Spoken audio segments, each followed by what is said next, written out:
Hello everyone. ये मेरा दूसरा वीडियो है।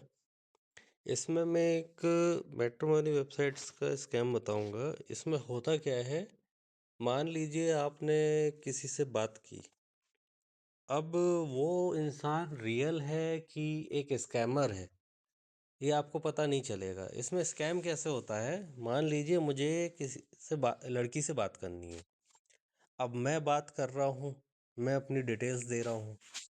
मैंने अपना इंट्रोडक्शन दिया, मैं कहाँ काम करता हूँ, मैं पूरा वर्क अराउंड दूंगा कि यार ये मेरा यहाँ पे घर है, यहाँ पे मैं जॉब करता हूँ, ये पैकेज है। ऐसे करके मैं पूरी डिटेल्स दे रहा हूँ। अब वो जो इंसान मेरी बात सुन रहा है, वो लड़का है लड़की, ये मेरे को कैसे पता चलेगा? मैं तो चैट से बात कर रहा हूँ।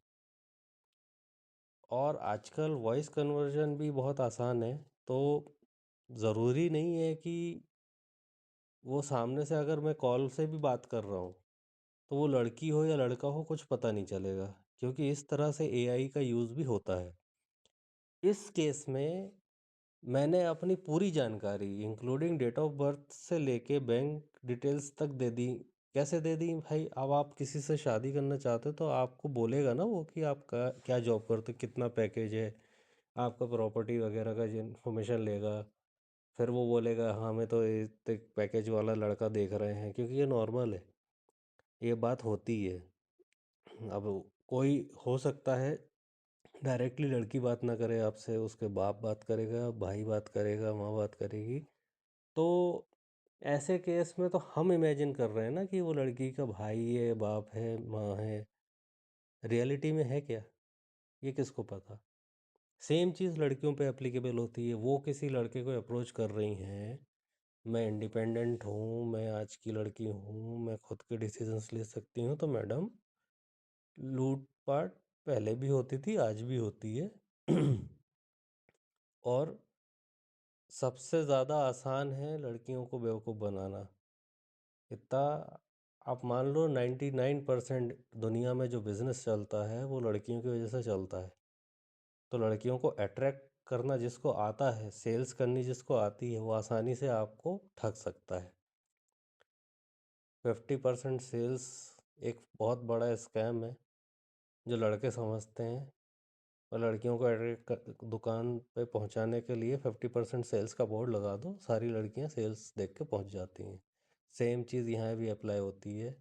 लड़के इतना लालच देते हैं, मैं यहाँ अब्रॉड में रहता हूँ, मेरे पास ये गाड़ी है, वो गाड़ी है। देखिए, दुबई जाके रेंटल या किसी मेट्रो सिटी में चले जाओ, आजकल रेंटल जूम कार वगैरह बहुत अवेलेबल है। तो दूसरी गाड़ी अपने दिखाना बहुत आसान है। आजकल लोग शोरूम में जाके खड़े होकर गाड़ी के सामने फ़ोटो खिंचाते हैं और अपने डीपी में लगा लेते हैं, शादी प्रोफाइल्स में अपलोड कर देते हैं, और वो बेवकूफ़ बनाते हैं और आप लोग बनते हो। जबकि वो जो नंबर प्लेट रहती है, वो कभी ध्यान से देखना, नंबर प्लेट ही नहीं रहती उस गाड़ियों में। और ब्लैक कलर की नंबर प्लेट है जिसमें वाइट या फिर उस नंबर से लिखा हुआ है, तो वो रेंटल बाइक्स रहती हैं, कार्स रहती हैं। तो ध्यान रखना।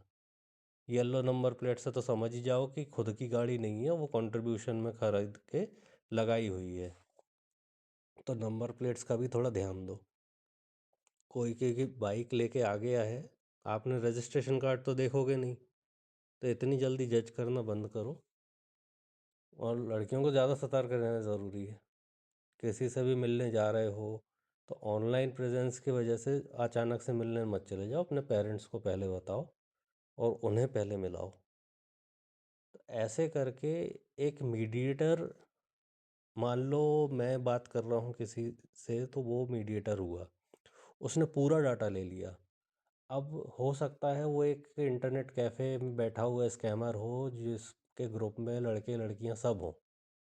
उसने मेरे से डिटेल लिया, उसने वो डिटेल लेके 50 जगह खुद की एक और प्रोफाइल बना ली मेरे फ़ोटो यूज़ करके, क्योंकि मेरी फ़ोटो भी यूज़ करी ना उसने। अब ये मैट्रिमोनी वेबसाइट कोई वेरिफिकेशन नहीं करते हैं, ये पैन कार्ड तो 50 मिल जाएंगे, किसी का भी पैन कार्ड वेरीफाई करके आप प्रोफाइल बना दो, बस हो गया काम। प्रोफाइल बनाना इतना आसान है। उसके बाद वो क्या करेगा, मेरी डिटेल ली उसने, 10 जगह और मेरी प्रोफाइल बना दी। और वो मेरे नाम से किसी और से इंटरेक्शन कर रहा है, कोई वेरीफाई करने जाएगा तो वो तो वेरीफाई कर लेगा ना, क्योंकि मैंने तो डिटेल सही सही दी थी। अब वो स्कैमर मेरा नाम लेके स्कैम कर रहा है, ऐसे करके वो सारे बैंक अकाउंट्स की डिटेल जानता है। वो चाहे तो किसी हाई प्रोफाइल या फिर लो प्रोफाइल किसी को भी बेवकूफ़ बना सकता है। मेरे नाम से शादी के प्रपोज़ल भेजने के अलावा भी बहुत सारे काम हैं जो वो कर सकता है। ऐसे में क्या मेक श्योर कर रहे हैं हम? भाई पुलिस वाले नहीं कर सकते इस चीज़ का कोई तोड़। पुलिस बहुत पीछे है, पुलिस, इंडिया की पुलिस बहुत पीछे चल रही है। स्कैम जिस हिसाब से दुनिया में हो रहा है ना, सोच नहीं सकते आप। साइबर क्राइम तो रिपोर्ट होते हैं, वो आप स्पीड देख ही रहे हो। अभी पुलिस वालों को भी ठीक से पता नहीं है किस लेवल पे स्कैम होता है। वो तो जब तक रिपोर्ट होता है तो 90% लोग रिपोर्ट नहीं करते हैं। कौन दिमाग ख़राब करेगा? अरे पैसा गया है, चले जाने दो। पुलिस वालों को फिर से पूरी बात समझानी पड़ेगी, वो समझेंगे नहीं, ऐसे करके रिपोर्ट भी नहीं करते। पर ये एक ऐसी दुनिया है जिसमें एक बार आदमी की डिटेल चली गई और उस डिटेल्स का, शादी का स्कैम है, किसी बैंक में अकाउंट खोलना है, प्रोफाइल को देखना है, भाई किस लेवल पे क्या क्या हो सकता है, बियॉन्ड इमेजिनेशन है। इसलिए इन वेबसाइट से दूर रहो, कोई मतलब नहीं है। मेरा यही कहना है, जो पहले वाला तरीका था जिसमें आपको कोई अगर इन्फॉर्मेशन मिलती थी या फिर आपका कोई रिलेटिव बताता था कि XYZ जगह लड़का है शादी के लिए, या फिर सो एंड सो ऑफिस में आपका कोई कोलीग है जो शादी नहीं है जिसकी, और आपको पसंद है तो अपने पेरेंट्स से बताओ, ऐसे करके आपको मेथड फॉलो करना पड़ेगा और तभी मार्केट में शादी होंगी। आज की डेट में शादियां इसलिए नहीं हो रही हैं कि लोग करना नहीं चाहते, इसलिए नहीं हो रही हैं कि भाई वो मैकेनिज्म ही ब्रेक हो चुका है। लोग ऑनलाइन पे चले गए, ऑनलाइन तो दुनिया ही बकवास है, और AI आ गया तो तुम समझ ही नहीं सकते तुम जिससे बात कर रहे हो वो आदमी भी है कि नहीं। और इतना रियल है, यकीन मानो 50 AI टूल डिटेक्शन आ जाए फिर भी आप पकड़ नहीं पाओगे कि सामने वाला व्यक्ति रियल है भी कि नहीं। कोशिश करो, थोड़ा सोचो, और वेबसाइट से दूर रहो, और प्रोफाइल्स वगैरह पे अपना टाइम बर्बाद करना बंद करो। सब्सक्राइब वगैरह करना बंद कर दो इनको, ये पैसे देने के लायक नहीं है, केयरलेस हैं। वेरिफिकेशन कैसे होना चाहिए, किस वेबसाइट को क्या रूल फॉलो करना चाहिए, वो मैं नेक्स्ट वीडियो में बताऊंगा।